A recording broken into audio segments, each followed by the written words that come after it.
Okay. Yo, what's really good though? It's your girl Yezzi, Yezzir. It's your girl AY, you done already? And you are watching Hey Sis, where we talk about our opinions, okay, and drop some gems. And if you don't like it, you can go so. Simple. I love it. I love the twang you gave it on this episode. I love it. Look, we're back for episode 5. Yeah. We've made it this far. Period. We're almost coming to the end of our first season, man. Imagine. I know you guys are sad. I know. More seasons to come though. More seasons to come. We'll be back, baby. Bigger and better. Baby. So, what are we going to talk about this episode?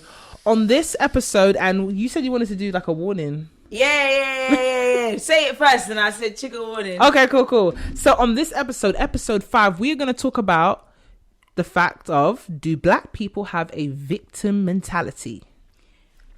Trigger warning. I love the way you gave the warning after. No, because I haven't said nothing, innit? Okay. It's true. You know what I mean?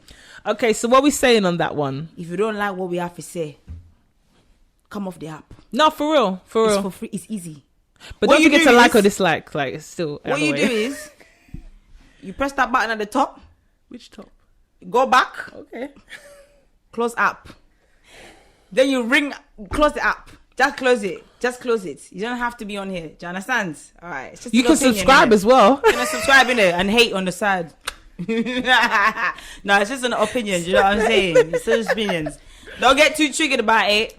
If you're triggered, no, you know what? If you're triggered, yeah, it's because there's some truth to it. Nothing that triggers you there's no truth to it. If something's not true, yeah, you won't care. If someone's saying, "Oh yeah, you're a dead thing," and you don't think that, you'll be like, "Cool, it's true. Okay, water for ducks back." Yeah, exactly. But if you get triggered, if the shoe fits, lace it, Velcro. I don't care. Just do what it needs to be done. You are on fire. She's on fire this episode. I love it. No, I swear, you're going to be giving one-liners in this one, for real. Give me already. They're not ready. Alright, go on. Make my drink even have some. What is this mixture? This deadly mixture. I'm done. Deadly. Oh, it's sauce and power. Juice and power. What did you have me? What did you have me drinking? What was that? Rum. That was rum. That was rum. Yeah. Old spiced rum. Mm-hmm. That's deadly still. But it's smooth though. Proper smooth. It's a new one because obviously I can't have captains anymore because you know. Yeah. We're finding out on all of you lot that try to market on and capitalize on, and we're not investing in you lot anymore. Of course. So is that one black owned then? I don't know. We went to the shops and we were like, oh no, we need a drink. So we were like, okay, cool. Let's just get this one. That one's smooth though. Yeah, as long as exactly black owned or at least just no, none of this. I don't want to hear messy history. Not messy history, but you know what I'm saying. Like bad history. Yeah. And there's some black-owned hair care products that we need to really filter through because they're not. It's hard, There's a lot of them that are not. A lot of them they're not. And I'm just they appear like they are. I use them and they work well in my hair, and I'm like, so like, what is this point? It's hard, but you know what? Yeah. If we come together and we have the visibility in what we actually do, I'll be more than happy to even trek or order online for something and like go over somebody that's local to me because at the end of the day, everybody else is doing it. No, facts. Because at the end, I'm happy to spend money to my black people. Like my nail lady. GT nails. GT_nails. One hell of a plug. We love it. We love it. Plugging her because I love her, man. Like when I found out about her, like I'm like, bro, I'll trek wherever you need to because you know what? Yeah, I'm getting good quality service and I know who you are and I know I'm putting my money into, our people. And she's good at what she does. And that's great, another thing as well. We don't have to do the pity party. Yeah. Let's reward people based on how well they do. Exactly. There's no fast pass just because we share melanin. Like it doesn't. Some of you guys are not giving me good quality, but you want me to shout you out. But you're rude. You're rude. You're disrespectful. You don't have no manners, and then you want me to be like, shout out just because you are. No business acumen. But with that being said, it's not to kind of pound on our people, but to be like, let's get our take on what we feel like. First of all, the victim mentality is. Okay. So what is that? In your opinion, don't worry about like what everyone says it is. I'm trying to think of like the best way to like put it. Because for me, it's like victim mentality is when you've got this, oh, woe is me attitude every single day. Time. And don't get me wrong, like everybody has a hard life. We all have ups and downs. Personally, roller coaster. Let me just say that. But I don't think I'd get to. I don't think I would have come as far as I have if I had the whole I'm a victim. I don't fit in. And there's a lot of things, and there's something I want to talk about as well. Speaking to people growing up here, you always hear people go, "Oh, this isn't my country." They're born and bred here. But this isn't my country, I'm going back home. But I was raised in the concept of thinking like, anywhere I say is home is home. Like, why should one man come to a land that's not even originally theirs? That's right, we know your history too. You claimed it. And make you feel like that's your home. Like, this is your home and it's not my home. No. If I'm born here and it feels like, even if I'm not born here, if I feel like this is my home, then I deserve every seat that I deserve, that I've worked for at any table. Fact. And besides, when you go back home, do you think you know home? That home that you're calling a home, that Africa they're calling a home that you've never stepped foot in. You think you're gonna go back home and be like, hey, this is me, this is who I am. There's nothing worth waiting for you. Not, bro. It's not what you think it is, you know. Back home isn't what you think it is. You think it's a hustle here, go back home. They think it's coming to America. You know what I mean? You'll be humbled. It's a hustle back home, bro. Everywhere, man. It's a hustle back home. So it's not. So instead of you, this is my country. Don't get me wrong. Like for me, like I'm born in Kenya. Okay. Raised there until 10. Come here, I go there often, very often. So what kind of mentality did you have the crossover? Like what mind frame were you in? When I was coming here. In your early stages coming here? I knew that I was a foreigner. I had a mentality, I'm a foreigner. However, this is going to be the new home. Okay. And like, I still call, yes, England is home because I reside here, man. I got the mannerisms, the behaviorisms, like everything, like, you know what I mean? And I'm always reminded when I go abroad, like, because I clock myself. Okay. Doing certain things. I'm like, that is so British of me. Do you know what I mean? That is so British of me. Very proud. Do you know what I mean? But at the same time, I also call Kenya home because as much as I know I don't reside there, because I still have that connection there. But even then, when I go back home, I'm reminded that, yes, you might call Kenya home, but home isn't what you think it is. Because it's a different ball game there.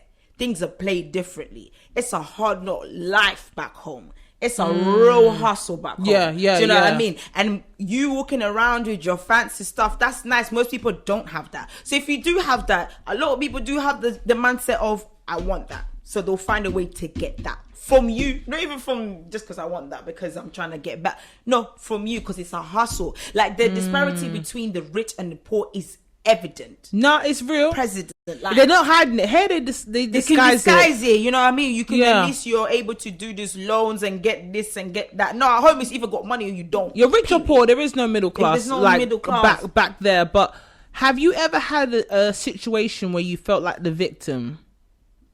Do you know what? No, but that's because of how I've been raised in it. Yeah.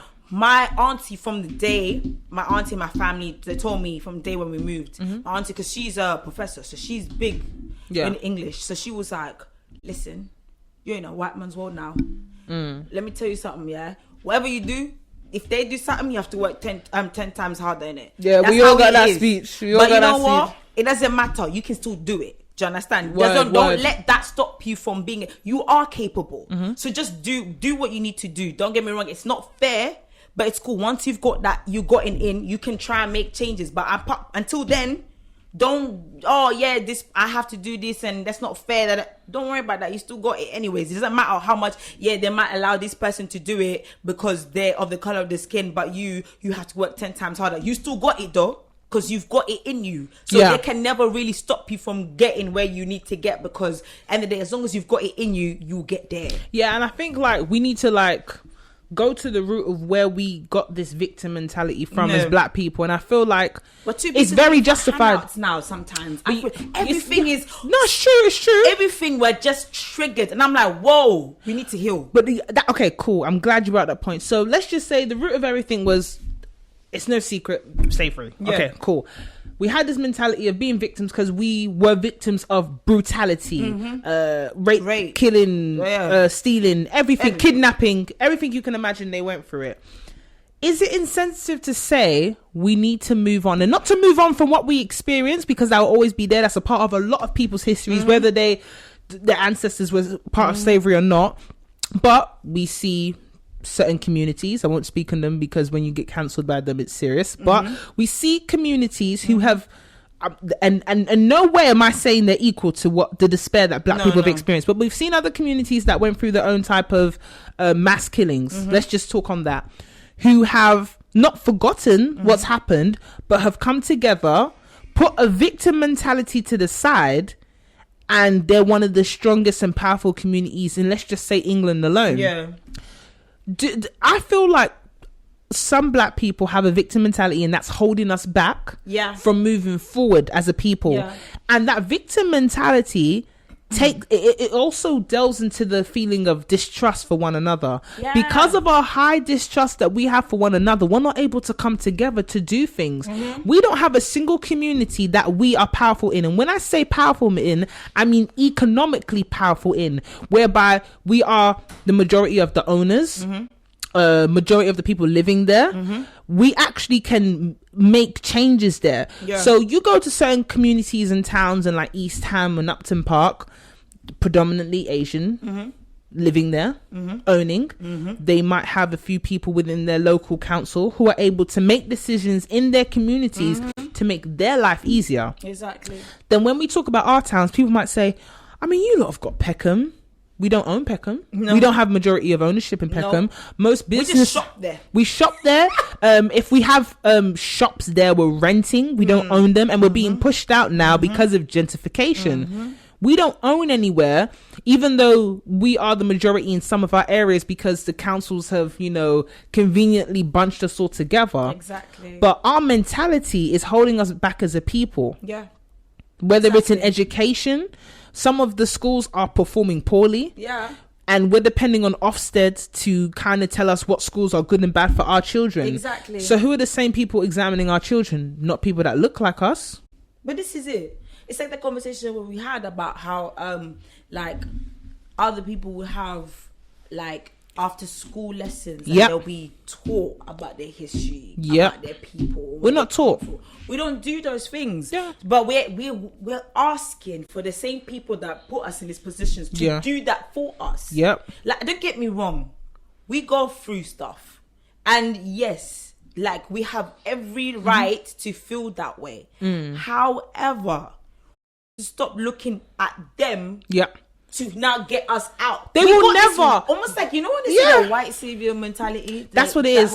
And it will never come. You only see it in the blockbuster movies. Until we figure out that no one is going to put us on top or help with our advancement as much as we will. Yeah. Then we can actually move forward. Honestly. But what the hell, Stacey? I didn't do that. No, it clipped off. That's mad. What the hell? We got to push it back more. This is live, people. We live. Is it still rolling? Because that would be hilarious. Is it still rolling? It is. We live.